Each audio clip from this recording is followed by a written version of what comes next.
where he's saying, so Konami didn't actually screw us for once. And it's got to start with Tombox. So let's see what Cap G has to say. Color me surprised, as for once, Konami didn't actually screw us over in the TCG. Most of you know I have been talking about the price to play Yu-Gi-Oh! Competitively, card accessibility, as well as things like short printing and rarity bumping ad nauseum on this channel over the past month.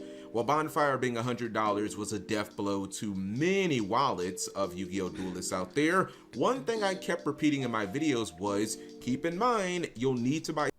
So I actually think it's quite relevant just to bring this up real quick. I was doing the numbers on how much money that just the fire deck, like not like the high rarity stuff that I put in my deck, just like the base cards you need to play the deck, and it came out to almost like adding in the princes and the populace, like $1,500 Australian, which is like I think like 1150 USD. What the fuck?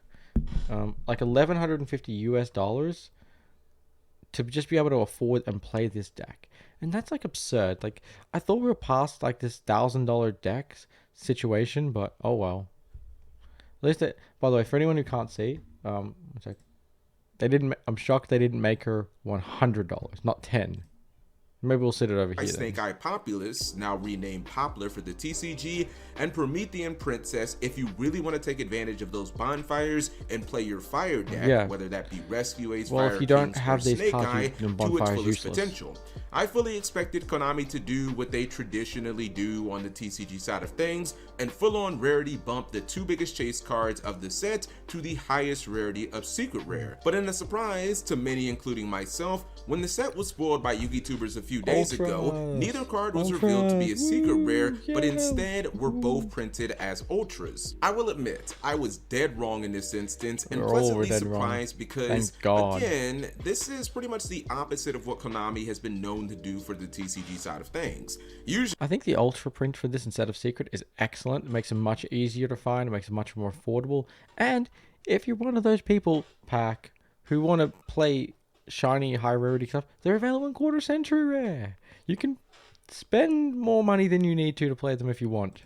Usually, not only do we get highly desired cards rarity bump the secret rare, but in addition, Konami will short print highly desired cards inside sets like they did recently with Triple Tactics Thrust in Maze of Millennia. Snake Eye Poplar and Promethean Princess being ultra rare rather than secret may not seem like the biggest deal, as ultra rares in recent memory like Kashira Fenrir have reached $60 per copy at their peak. However, it's still a far cry from the $100 or more per copy that cards like Wanted, SP Little Knights, and Bonfire have fetched recently.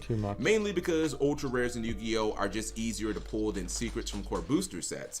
In fact, on average, you get about double the amount of ultras as you do with secret rares from Yu-Gi-Oh! Boxes. So in theory, this should put a cap on what we would expect to pay for these specific cards, which in my opinion is really important with Promethean Princess specifically, as she'll also see play in decks like Volcanics, Infernoids, and Salamandrates. While I personally thought the biggest chase cards in Phantom Nightmare being printed in Ultra as opposed to Secret Rare was a positive and opened the door for more players to be able to afford their fire decks and strategies, there were some in the Yu-Gi-Oh! Community who saw it from a different perspective. Jeff Jones made posts on Twitter about Phantom Nightmare and the openings and how he disagreed with certain cards being certain rarities. He predicted that the boxes would only be worth about $45 and directly compared it to Duelist Nexus. He went on to say that when sets are bad, those set singles that are really good tend to be higher in price than they should be.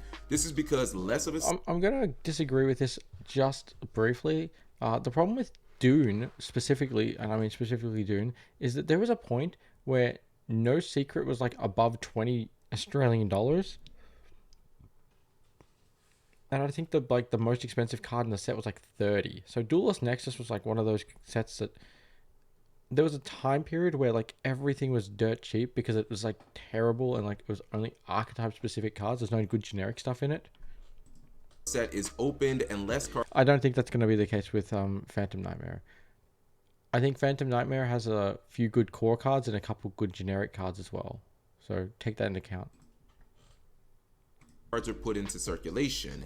If demand for popular and princess is incredibly high and enough product is not getting open to supply that demand, the card's prices will increase. Well, I That's true. believe Jeff's point is mainly criticizing Konami for having mediocre core booster sets like Blazing Vortex, where there's only a couple of good chase cards, as opposed to Blazing something dumpster like Age fire, of as John Moore Overlord, used to which call it. sold magnificently, so much so to the point that it sold out and had tons of good support in chase cards. This is an interesting take and one that could beg the question, should the best cards in Yu-Gi-Oh! Core booster sets always get the highest rarity? You can disregard the idea of Konami Possibly. always releasing core booster sets that are great, because I don't think that that's realistic in any TCG, Blazing whether it be dumpster fire. Yu-Gi-Oh!, Magic, Pokemon, or whatever. There's always going to be some trash tier level set that's coming out right around the corner. But something that can be consistent and theoretically could add value to even mediocre sets is having the best competitive cards printed in the more desired rarities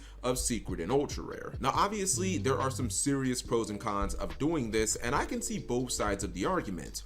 On one side, it would make new competitive archetypes much more expensive, as many, if not all, of their key cards would likely be printed in high rarity. For those who are not in the know, think Lightsworn of 2008 and how almost everything in the archetype that you wanted to play, Yes, from very Lila, true, very Judgment true. Dragon, Honest, Solar Recharge, Celestia, Very and true. later Charge of the Light Brigade. I really love this aspect to like the Cap G videos because he's like a true boomer, and he's been around for like probably equally as long as I have, or even longer. Definitely longer on the YouTube on the content side, but like he's been playing the game as long as I have. It's nice to like hear someone be able to use these like direct comparisons that's like not around for like the average Yu-Gi-Oh content creator, because I just didn't play as long. Brigade were all either printed as secret rare or an ultra rare. This made Lightsworn extremely expensive on release, and usually with newer archetypes you want to play multiple copies of key cards if you want to properly build the deck. On the other side of the pendulum, it could ironically help with card prices, as in theory there would be more expected value when buying booster boxes, and players would likely be more willing to purchase sealed product.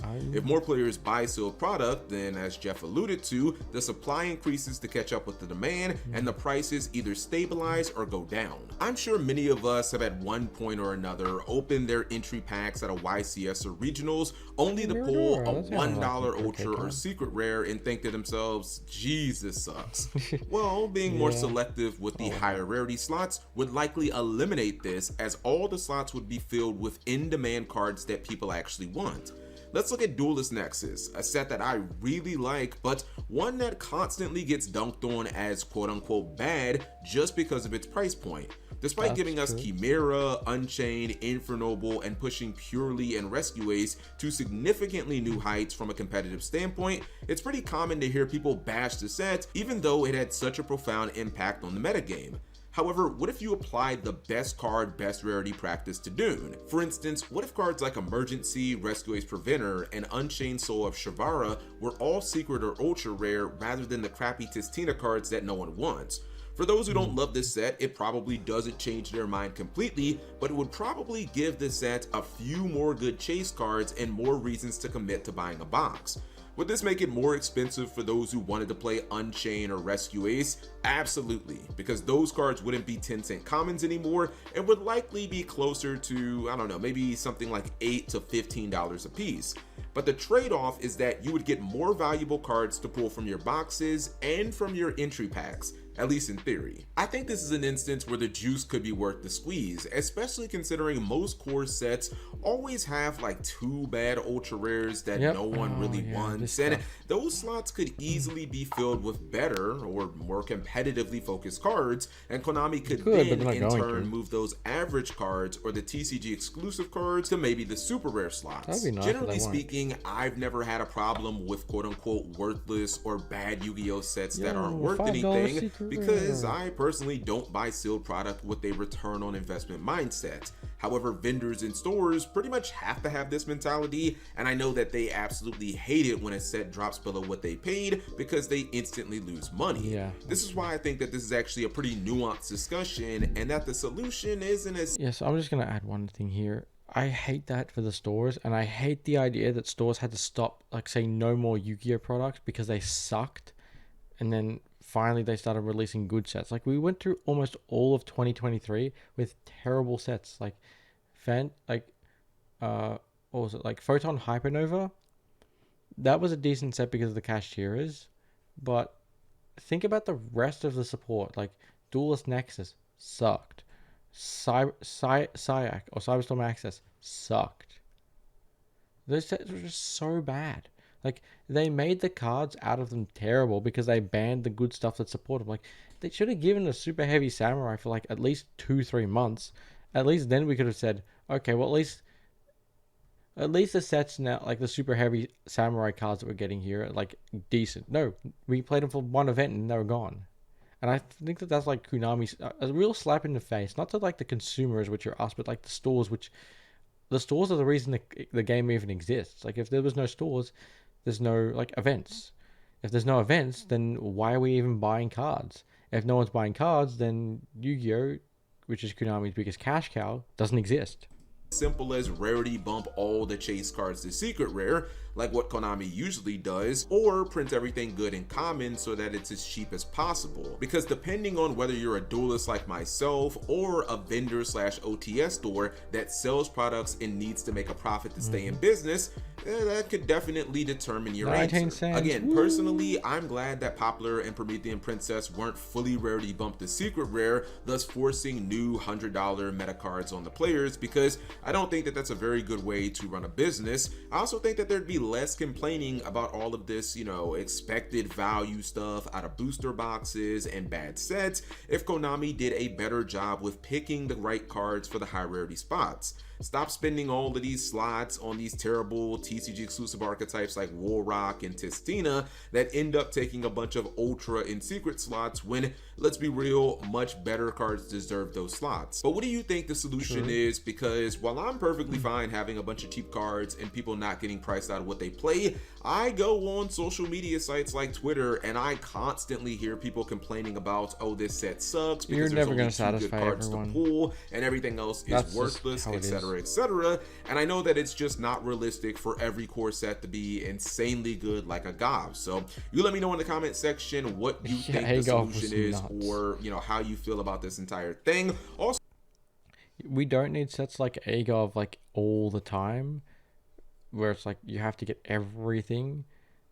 But we do need sets that are going to be like decent. Like you need to have at least one good thing in them. And I'm gonna say, if they can leave Voiceless Voice alone, and that deck can actually become like a top tier 1 contender, like obviously worse than the fire decks, but as long as it's like a good archetype to use long term, so like if it's still good in like 12 months time, people are going to want to open the set. And if they want to open the set, the boxes are still going to carry a value.